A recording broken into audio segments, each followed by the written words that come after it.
আজকের গল্প নবদ্বীপের মনোহর ডাকাত।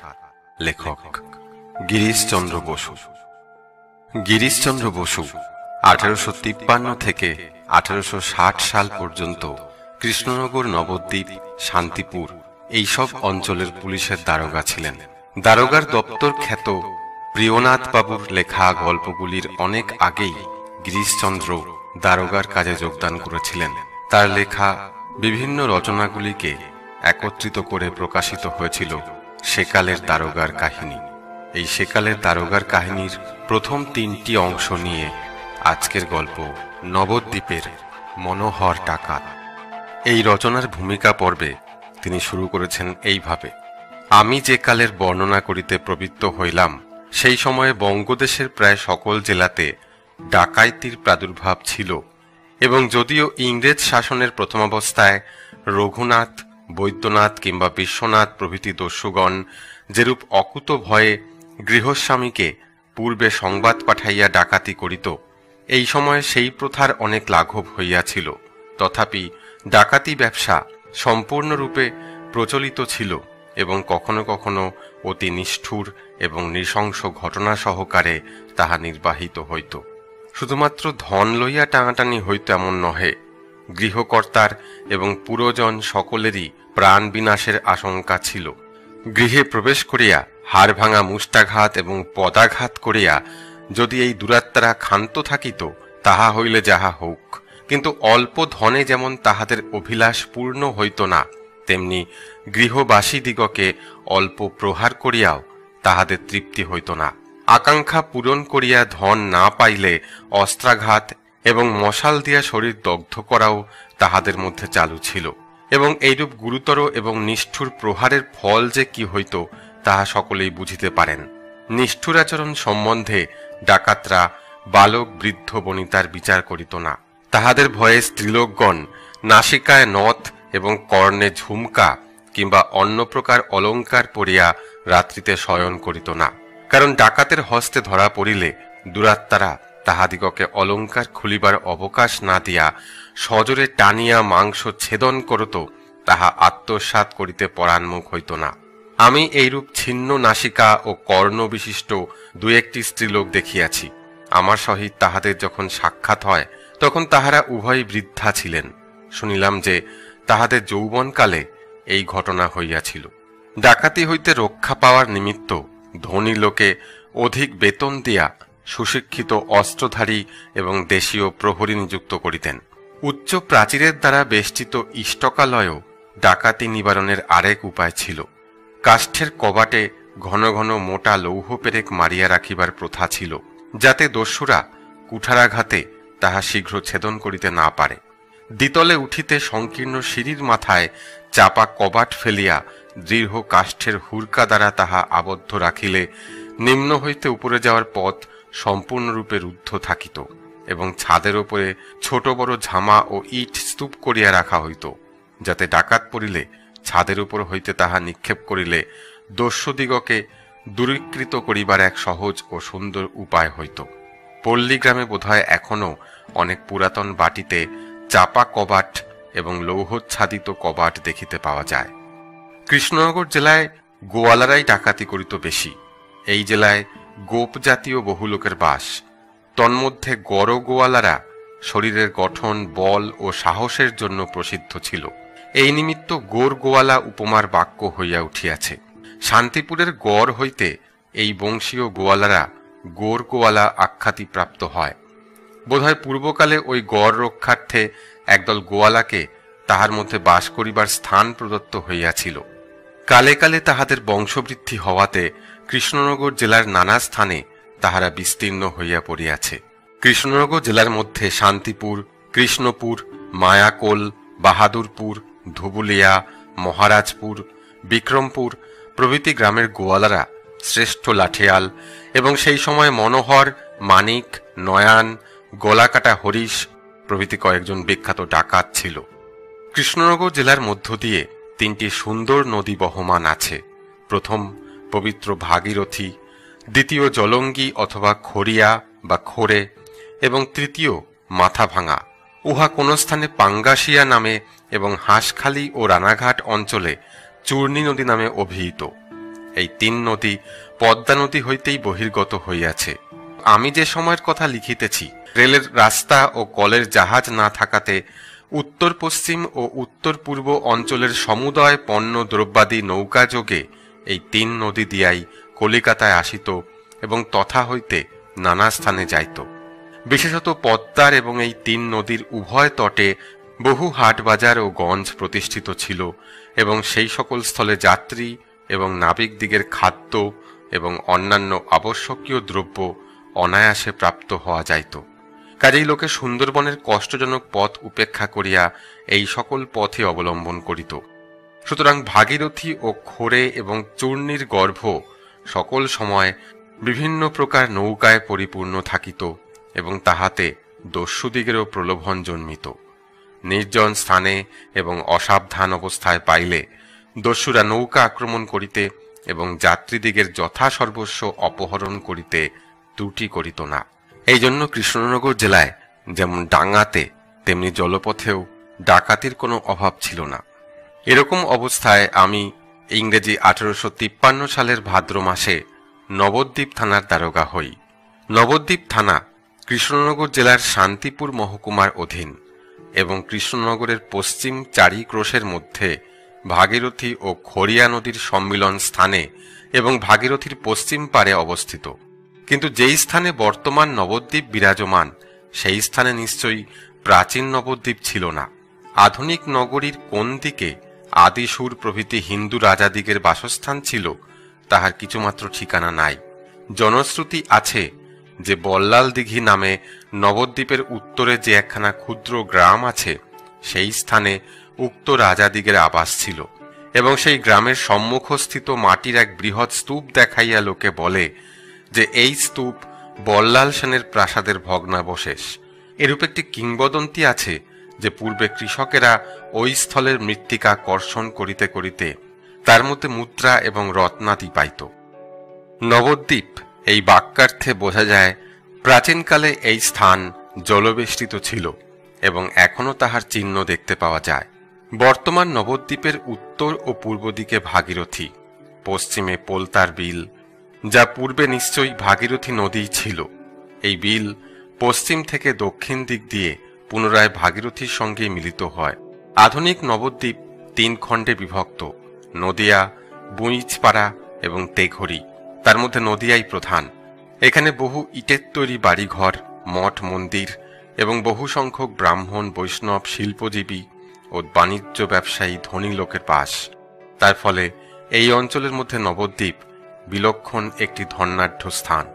নবদ্বীপ থানার এলাকা বিস্তীর্ণ ছিল না, যার ফলে এখানে অল্প পুলিশ এবং আমলা নিয়োজিত ছিল।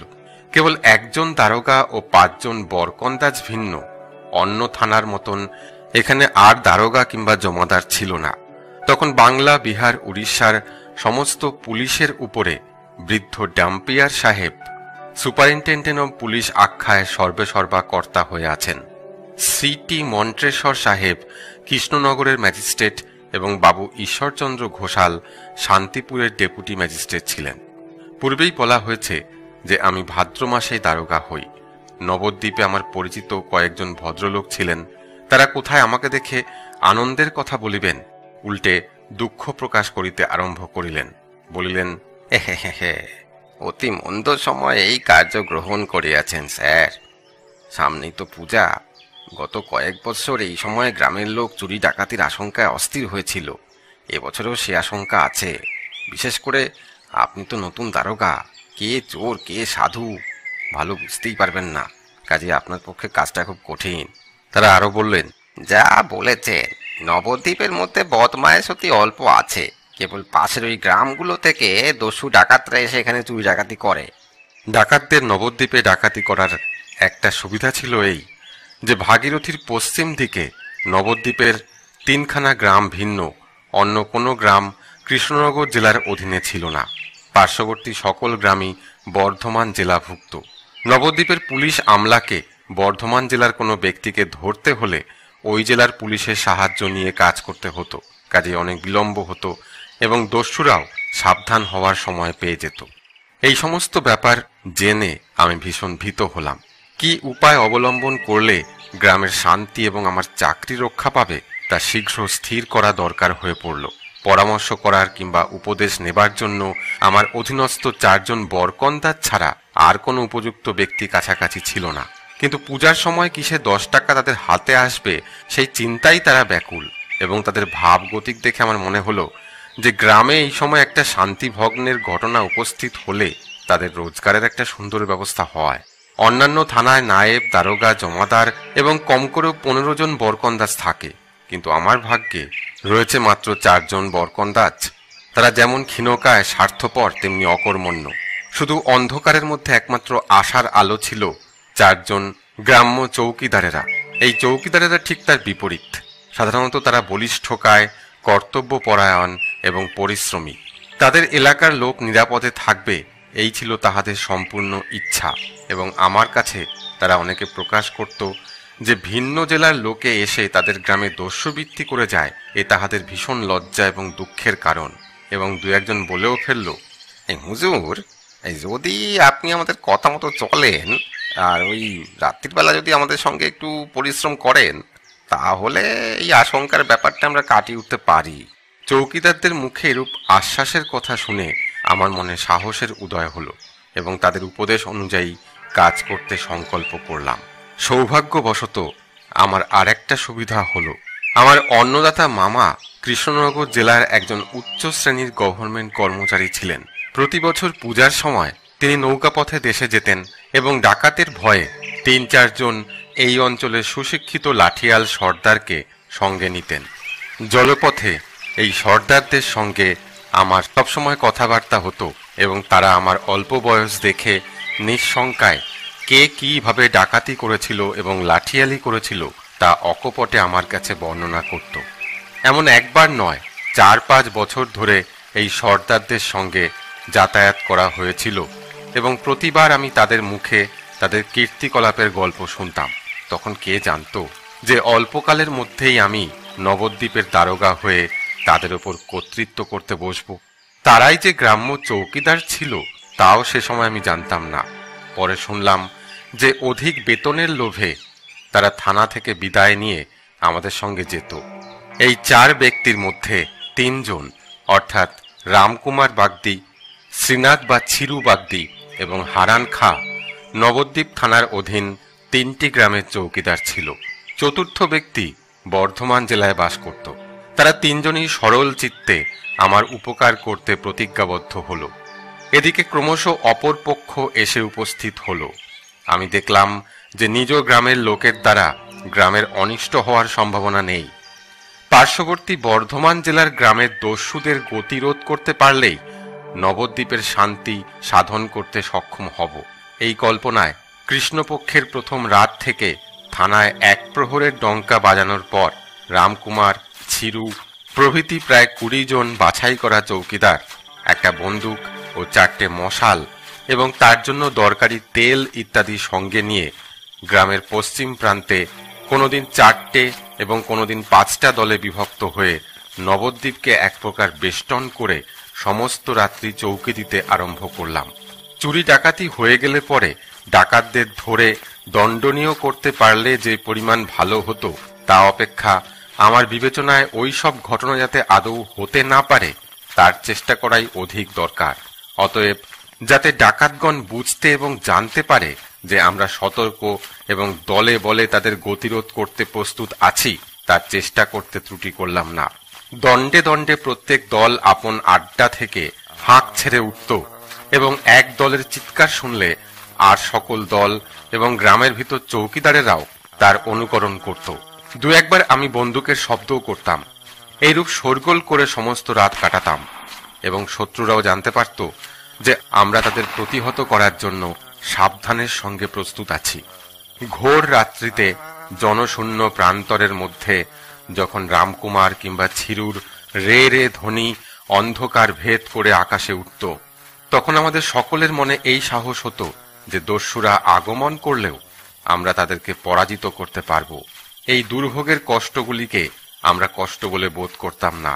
যখন আলোক শূন্য কেউটে ভরা পিচ্ছিল আলের উপর দিয়ে গমনাগমন করতাম, তখন সেই একমাত্র চিন্তা নবদ্বীপবাসীগণের মঙ্গল চিন্তা, এছাড়া অন্য কোনো চিন্তা মনে আসেনি। সাপে কাটবে কিংবা ডাকাতের হাতে প্রাণ হারাবো, এবং তাহলে যে বৃদ্ধা জননী, যুবতী স্ত্রী এবং নবজাতক পুত্রকে ঘরে রেখে এসেছি, তাদের কি উপায় হবে, এসব চিন্তা মনে আসতই না। যখন অনেক রাত্রিতে ৬-৭ ঘন্টা ধরে হাঁটতে হাঁটতে শরীর অবসন্ন হয়ে পড়ত এবং বসার জায়গার অভাবে কেবল দাঁড়িয়েই থাকতে হতো, তখন চৌকিদারদের দা কোটা তামাকের আগুনে সজোরে ২-৪ টান দিলেই সকল কষ্ট দূর হতো। সেই তামাকই তখন কত মিষ্টি লাগত। বহুকাল পরে মুর্শিদাবাদের নবাব বাড়ির সুবাসিত তামাক খেয়ে দেখেছি, কিন্তু সেই তামাক সেই চৌকিদারদের তামাকের তুল্য সরস বোধ হয়নি। এদিকে কৃষ্ণপক্ষ যতই নির্বিঘ্নে শেষ হয়ে আসতে লাগলো, ততই আমার মনে হলো যে বুঝি বনের বাঘই মিথ্যা, কেবল মনের বাঘের ভয়েই আমাদের এই সমস্ত পণ্ডশ্রম করা হচ্ছে। কিন্তু অল্প বিলম্বেই আমার সে ভ্রম দূর হলো। ত্রয়োদশী কি চতুর্দশীর রাত্রে ২ প্রহরের পরে টিপটিপ বৃষ্টি হচ্ছিল। মাথার উপর আচ্ছাদনের অভাবে আমরা সকলেই বেশ কষ্ট বোধ করছিলাম। সঙ্গে যে ২জন বরকন্দাজ ছিল, তারা চৌকিদারদের সেই স্থানে রেখে আমাকে থানায় প্রত্যাগমন করতে পরামর্শ দিলেন। কিন্তু আমি ভেবে দেখলাম যে এক যাত্রায় পৃথক ফল হলে উচিত কাজ হবে না। বিশেষত আমি এই কার্যস্থল ত্যাগ করে গেলে পাছে অধিকাংশ ব্যক্তি আমার পথেই অনুগমন করে, তাহলে বেশ বিভ্রাট হওয়ার সম্ভাবনা। এই বিবেচনা করে আমি বরকন্দাজদের পরামর্শ অগ্রাহ্য করে নিকটে থাকবার মতো কোনো উপযুক্ত স্থান আছে কিনা অনুসন্ধান করতে গিয়ে শুনলাম যে কিছু দূরে আরো পশ্চিম দিকে আউশ ধান মারাই করবার এক খামার বাড়ি আছে। সেখানে যেতে পারলে একখানা একচালা পাওয়া যেতে পারে। সেজন্য একজন বরকন্দাজ ও একজন চৌকিদার নিয়ে খামারে উপস্থিত হয়ে দেখলাম যে সেখানে সেই গভীর রাতে ২ জন মানুষ বসে তামাক খাচ্ছে। জিজ্ঞাসা করায় তারা বলল যে তারা ধান পোহর দিচ্ছে। অন্ধকারে তাদের আকার কিংবা মূর্তি কিছুই নির্ণয় করতে পারলাম না। কেবল এইমাত্র বুঝলাম যে আমাদের আগমনে তারা সেই স্থান থেকে প্রস্থান করতে পারলেই বাঁচে। কিন্তু আমাদের সম্ভাষণ বাক্যে তারা আমাকে ভালো করে ১ চিলিম তামাক খাওয়াবার জোগাড় করলো। ইতিমধ্যে আমরা যে পথে আসছিলাম সেই পথে আগন্তুক কয়েক ব্যক্তির পায়ের শব্দ শুনতে পেয়ে আমি উচ্চস্বরে কে আসে বলে জিজ্ঞাসা করাতে অল্প দূর থেকে প্রত্যুত্তর আসলো, হুজুর, আমি রামকুমার। এই বাক্য শোনা মাত্র ওই ২ ব্যক্তি কোনো বাক্য ব্যয় না করে ২ লাফ দিয়ে সেই চালা থেকে নির্গত হয়ে ঊর্ধ্বশ্বাসে পলায়ন করলো। আমি অমনি ধর ধর বলে চিৎকার করাতে আমার সঙ্গী বরকন্দাজটি দৌড়ে যেতেই খামারের মাঝখানে একটা বাঁশের খুঁটি পোতা ছিল, তাতে অন্ধকারে ঠক করে তার মাথাটা লাগলো এবং সে দারোগা মশাই মোল্লাম বলে ভূমি শয্যা গ্রহণ করলো। কিন্তু চৌকিদার কিছু দূর পর্যন্ত ওই পলাতক ব্যক্তির পশ্চাতে ধাওয়া করলো এবং শেষমেশ ফিরে এসে বলল যে অন্ধকারে সে কিছুই ঠিকানা করতে পারেনি। রামকুমার চৌকিদার এসে উপস্থিত হলে এবং এই সব বৃত্তান্ত শুনে বলল, হুজুর, এই বেটারা নিশ্চয়ই মনোহর এবং তার একজন সঙ্গী হবে। আমি দেখলেই তাকে চিনতে পারবো। এই ভয়ে সে শশব ব্যস্ত পালিয়েছে। রামকুমারের কথা সঙ্গত বিবেচনা করে আমি তাদেরকে নিয়ে পূর্বস্থানে ফিরে এলাম এবং প্রথম রাত্রে আমার মনে যে অভয় উদয় হয়েছিল তা শেষ রাতের এই ঘটনা দেখে একেবারে বিলুপ্ত হলো। আমি আগের থেকেও অনেক সতর্কতার সঙ্গে পাহারা দিতে চেষ্টা শুরু করলাম। এইভাবে ১৬ রাত্রি পার হওয়ার পর অবশেষে দেবী পক্ষ এসে পড়ল। ভাবলাম এখন বোধহয় পরিশ্রম লাঘব হবে, কিন্তু আমার সে আশায় খুব তাড়াতাড়ি ছাই পড়ল। চতুর্থী সকালবেলা সংবাদ পেলাম যে গত রাত্রে বল্লাল দিঘির ওপারে গঙ্গার নূতন চড়ার মধ্যে এক খাঁড়িতে একটা মহাজনী নৌকায় ডাকাতি হয়েছে। পশ্চিমা একখানা পাটুলি নৌকো কলকাতা থেকে এক সাহেবের চালানি বাক্সবন্দী বিলাতি শরাব বোঝাই করা অবস্থায় কাশি যাচ্ছিল। বিদেশি, বিশেষ করে খোট্টা মাঝি মাল্লা এই সমস্ত স্থানীয় বিষয়ে না জানায় কিছু বেলা থাকতে নবদ্বীপ পৌঁছানোর পর তারা আর দেরি না করার জন্য যতদূর সাধ্য যেতে যেতে যখন দিন শেষ হয়ে এলো তখন এই খাড়ির মধ্যেই তারা দাঁড়িয়েছিল। রাত্রে দস্যুরা আক্রমণ করে সেই মাঝিদের যে যে দ্রব্য উপকরণ লুট করে নেওয়া যায় তা লুট করল। ৫টা বিলাতি শরাবের বাক্স নিয়েও পালিয়ে যায়। পরে সপ্তমী পুজোর রাত্রে ওই ঘটনার স্থানের নিকটবর্তী আরেক জায়গায় শাল কাঠের কড়িবর্গা বোঝাই আরেকটা ওরকম পশ্চিম নৌকা দেখে ডাকাতরা সেটাকেও আক্রমণ করে।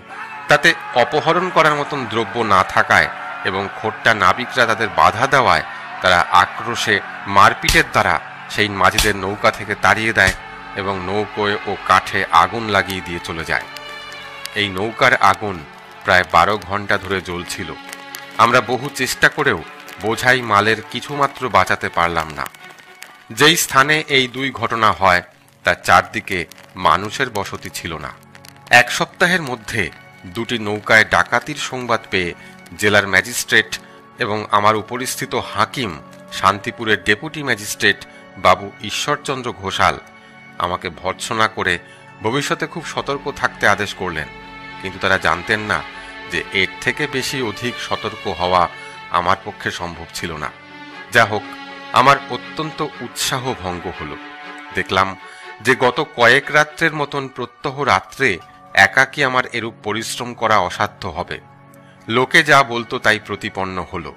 এই সকল ডাকাতির মূল বিনাশ করতে না পারলে কেবল চৌকি পাহারা দিয়ে নবদ্বীপ রক্ষা করা যাবে না এবং অধিবাসীদের মনের আশঙ্কাও দূর করা সম্ভব হবে না।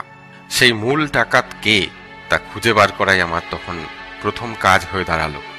পাঠকদের স্মরণ থাকবে যে খামারে রামকুমার চৌকিদার দুজন অপরিচিত মানুষের বৃত্তান্ত শোনা মাত্র মনোহরের নাম উচ্চারণ করেছিল এবং মনোহর কে আমি জিজ্ঞাসা করায় সে তখন সংক্ষেপে উত্তর করেছিল, হুজুর, ওই আপনি যেমন ওই পুলিশের মধ্যে দারোগা, এই মনোহরও সেরকম চোর ডাকাইতের মধ্যে দারোগা। সাধারণ মানুষও সেই বিশ্বাসই করে। মনোহর কে এবং তার শেষ কীর্তি কি এবং যে ঘটনা এবং যেভাবে তাকে দেশছাড়া করার কাজ আমার ভাগ্যে হলো তাই আমি এরপরে বর্ণনা করব। মনোহর ঘোষ জাতিতে গোয়ালা। একডালা পরানপুর গ্রামে তার বাসস্থান ছিল। নবদ্বীপের পশ্চিম দিকে বর্ধমান জেলার মধ্যে একডালা পরানপুর পূর্বস্থলী, যার অন্যতম নাম পূবধুল, এবং চুপি, কাকশিয়ালি, গুপিপুর, মেরতলা প্রভৃতি অনেকগুলি গ্রাম মালার মতন পাশাপাশি একচ্ছত্রে ভাগীরথীর কূলে অবস্থিত। সকল গ্রামেই ভদ্রলোকেরই বাস। পূবধুল গ্রামে পূবধুল থানা সংস্থাপিত ছিল এবং এই গ্রাম বঙ্গভাষার প্রসিদ্ধ লেখক অক্ষয় কুমার দত্তের জন্মস্থান। গঙ্গাপাড়ে বঙ্গজ কায়স্থদিগের বাস অতি বিরল, কিন্তু পূর্বস্থলীতে এক ঘর বঙ্গজ কায়স্থ স্থাপিত ছিল এবং অক্ষয়বাবু সেই কায়স্থ কুলোদ্ভব ছিলেন। চুপি গ্রামে খ্যাতনামা দেওয়ান মহাশয় দিগের বাস এবং তাদের মধ্যে একজনের ভক্তিরসের গীত এখনো আমাদের মধ্যে আদরণীয়। গুপিপুর মেরতলাও এক বিগ্রহের স্থান বলে ওই অঞ্চলের লোকের কাছে বেশ পবিত্র। কাকশিয়ালিতে এক নীলকুঠি ছিল। এছাড়া প্রত্যেক গ্রামেই ব্যবসায়ী এবং শিল্পজীবী লোক বাস করত এবং ইটের বাড়িরও অভাব ছিল না। আমি যখন দেখেছি তখন ভাগীরথী নদীর প্রধান স্রোত বহু দূরে বেলপুকুর গ্রামের নিচে বহমান ছিল এবং পূর্বস্থলী গ্রামের নিকট কেবল একটি ক্ষুদ্র খালের মতন গঙ্গার জল প্রবাহিত হতো এবং তা দিয়ে শুষ্ককালে নৌকায় গমনাগমন করাও কঠিন হতো। কিন্তু শুনেছি যে এখন সেই অবস্থার সম্পূর্ণ পরিবর্তন হয়ে গিয়েছে। যাই হোক, মনোহর ডাকাতের কথায় আসি। মনোহরের বাবার নাম আমার জানা ছিল না। তার শরীরের বর্ণনা কিঞ্চিত পরে করব। মনোহরকে পরমেশ্বর বল, বীর্য এবং সাহস দান করতে কৃপণতা করেনি এবং জটিল বুদ্ধিও তার কম ছিল না। তার বল ও কুস্তিবিদ্যা সম্বন্ধে আমি শুনেছিলাম যে সে চিত হয়ে শুয়ে থাকত এবং তার গলার ওপরে একখণ্ড বাঁশ দিয়ে বাঁশের দুই প্রান্তে দুজন বলিষ্ঠ মানুষ চেপে বসলেও মনোহর মৃত্তিকার উপর হাত এবং পায়ের ভর করে বাঁশ সমেত সেই দুজন মানুষকে নিয়ে উঠে দাঁড়াতে পারত। মনোহর লাঠির ওপর ভর করে সাধারণ উচ্চ পাঁচিল অতিক্রম করতে ক্লেশ বোধ করত না। সকাল হতে সন্ধ্যার মধ্যে 20 ক্রোশ গ্রাম্য রাস্তা হাঁটতে পারত। লাঠিয়ালি, শীত কেটে চুরি, ডাকাতি, রাহাজানি, নৌকায় ডাকাতি এর সকল কাজেই সে বেশ পরিপক্ক ছিল। অতি সংকটাপন্ন অবস্থায় সে এমন বুদ্ধি প্রকাশ করত যে তা দেখে তার সঙ্গীগণ তাকে নেতা স্বীকার না করে থাকতে পারত না। কথিত আছে যে তেহট্ট গ্রামে এক ধনাঢ্য কলুর বাড়িতে নয়ন ও মানিক নামক দুজন প্রসিদ্ধ ডাকাতের দলের সঙ্গে মনোহর একবার ডাকাতি করতে গিয়ে অত্যন্ত বিপদগ্রস্ত হয়। কলুর ইটের বাড়ি ছিল এবং লোকজন ছাতের উপর উঠে এমনভাবে সেই স্থান থেকে ইট ও ঝামা নিক্ষেপ করতে আরম্ভ করল যে দস্যুদের বাড়ির প্রাঙ্গণে দাঁড়ানো বেশ কঠিন হয়ে উঠল। নয়ন প্রভৃতি ডাকাত পালিয়ে যাওয়ার পরামর্শই দিল, কিন্তু মনোহর তা অতি লজ্জার কাজ বিবেচনা করে বাহির বাড়ির একটা ঘরের কাঠের দরজা এবং ঝাঁপ খুলে তা দিয়ে মাথা এবং শরীর ঢেকে বাড়ির মধ্যে প্রবেশ করতে পরামর্শ দিল। মনোহরের সঙ্গীরাও তার কথা মতো কাজ করে অনায়াসে ডাকাতি করতে পারল। মনোহরের তীক্ষ্ণ বুদ্ধিতেই ইট পাথরের আঘাত রক্ষার জন্য এরূপ কৌশল উদ্ভাবিত হয়েছিল। দক্ষিণে কালনার কিঞ্চিত দূরে মির্জাপুরের খাল থেকে উত্তরে গোটপাড়া এবং অগ্রদ্বীপ পর্যন্ত গঙ্গার পার মনোহরের কার্যক্ষেত্র ছিল। এই স্থানের মধ্যে সুবিধামতো নৌকো আসলে নৌকাওয়ালাদের আর রক্ষা ছিল না। কয়েকবার কৃষ্ণনগরের সাহেবদেরও মেস কোর্টের প্রয়োজনীয় দ্রব্য বোঝাই নৌকা, জজ ব্রাউন সাহেবের দ্রব্য বোঝাই নৌকাও মনোহর ভাগীরথীর ধারে আক্রমণ করে অনেক টাকার মাল লুট করে। কিন্তু মনোহর তার নিজ থানায় অর্থাৎ পূবধুল বা পূর্বস্থলী থানার এলাকাস্থিত গ্রাম সকলে খুব কমই চুরি ডাকাতি করত। কৃষ্ণনগর জেলার অধীন স্থানেই তার কার্যস্থল ছিল, কারণ থানা তার বাসস্থানের অতি কাছে থাকায় পূবধুলের পুলিশ আমলার অধিকারের মধ্যে চুরি ডাকাতি করলে সর্বদা তারা বিরক্ত বোধ করবে বলে সে ক্ষান্ত থাকত। এবং এও শোনা গেছে যে উক্ত পুলিশ কর্মচারীদের সঙ্গে মনোহরের এরূপ গোপনীয় বন্দোবস্ত ছিল যে পূবধুলের থানার মধ্যে শান্তিভঙ্গ না হলে তারা মনোহরের অন্য কাজের প্রতি দৃষ্টিপাত করবে না। পূবধুলের নিকটবর্তী কয়েকখানা গ্রামে মনোহরের অসীম আধিপত্য ছিল এবং অধিবাসীগণের মধ্যে অল্প ব্যক্তিই ছিল যে মনোহরকে ভয় না করে কার্য করতে পারত। কাঁকশিয়ালির বাজারে অন্যান্য গোয়ালিনীর সঙ্গে মনোহরের বোন এবং স্ত্রী দই, দুধ এসব বিক্রি করতে যেত, কিন্তু সবার আগে মনোহরের পসরা বিকৃত না হলে ক্রেতারা অন্যের দই দুধের প্রতি হস্তার্পণ করতে পারত না। গ্রামের মধ্যেও মনোহর যখন যাহার নিকট কিছু চাইত কিংবা যাকে কোনো কাজ করতে অনুরোধ করত, সে তা না দিলে বা না করলে অচিরাৎ তার সমুচিত প্রতিফল পেত। মনোহরের পিতামহীর মৃত্যু হলে পরে সে সমারোহপূর্বক তার শ্রাদ্ধ করতে অভিলাষী হয়ে পূর্বস্থলী, চুপি প্রভৃতি কাশারির নিকট প্রচুর পরিমাণে তৈজস, বস্ত্র বিক্রেতার কাছে বস্ত্র, ময়রার নিকট চিরা এরূপ সমুদয় আবশ্যকীয় দ্রব্য ভিক্ষা করল। এই ভিক্ষা বলিরাজার নিকট বামনদেবের ভিক্ষার মতো, না দিলেও নয়, দিতে হলেও সর্বশান্ত হতে হয়।